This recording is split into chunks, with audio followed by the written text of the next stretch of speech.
আসসালামু আলাইকুম, আমি ফারজানা করিম বলছি পর্তুগাল থেকে। তো আজকে হচ্ছে অ্যাকচুয়ালি পর্তুগালে প্রতিদিনই হচ্ছে ভালো ভালো রান্না করা হয় আমার। অনেক সময় থাকে রান্নার। তো এই কারণে পর্তুগালে আসার পর থেকে শুধু আমি মানে ভালো ভালো রাঁধি, মানে ভালো ভালো বাজার করি আর রান্না করি আর খাই। খাই দাই আর ঘুমাই আর কি, এই অবস্থা। তো যাই হোক, তো এখন আজকে হচ্ছে আমার দুজন পর্তুগিজ ফ্রেন্ড আসবে, একটা মেয়ে এবং একটা ছেলে। দুজনই আমার ফ্রেন্ড এবং খুবই ভালো। ওরা আমার চেয়ে ছোট বয়সে, কিন্তু ওরা আমার প্রতিবেশী।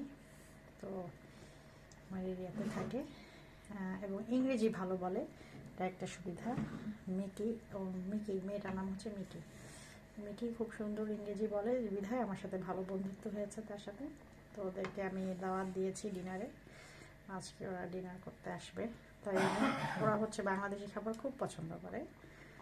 আমাকে বললো যে মার্তিন মইজে নাকি যায় বাংলাদেশি খাবার খেতে, বাংলা রেস্টুরেন্টে। আমি বললাম যে আমার বাসায় আসো, আমার রেস্টুরেন্টে যাওয়া লাগবে না, এখানেই খেতে পারবা।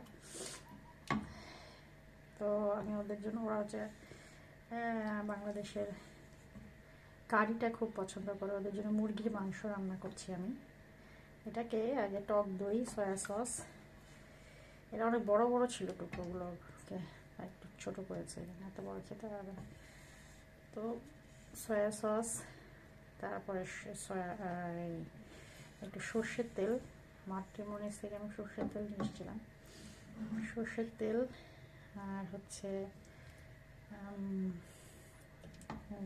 মুরগির মশলা যেগুলো লাগে, জিরা গুঁড়া, আদা গুঁড়া, রসুনের পেস্ট, তারপরে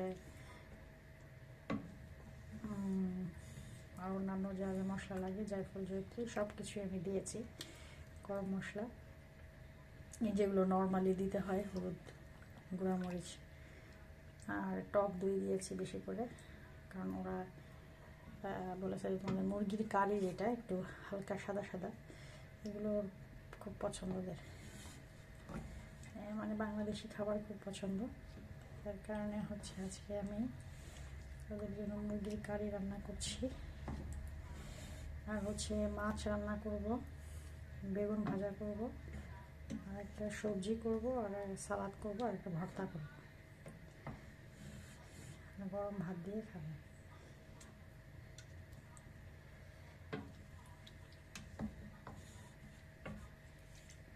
তো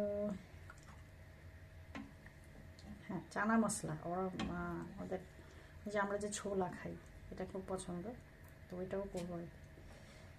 শুধু শুধু খেতে পারে না, তারপর আমি করে রাখবো। ওরা যতটুকু খাবে খাবে, আর বাকিটা তো আমি ফ্রিজে রেখে রেখে দেবো। তো এই হচ্ছে আমার মুরগির মাংস, একটু সাদা সাদা করে রান্না করছি যাতে ওরা খেতে পারে।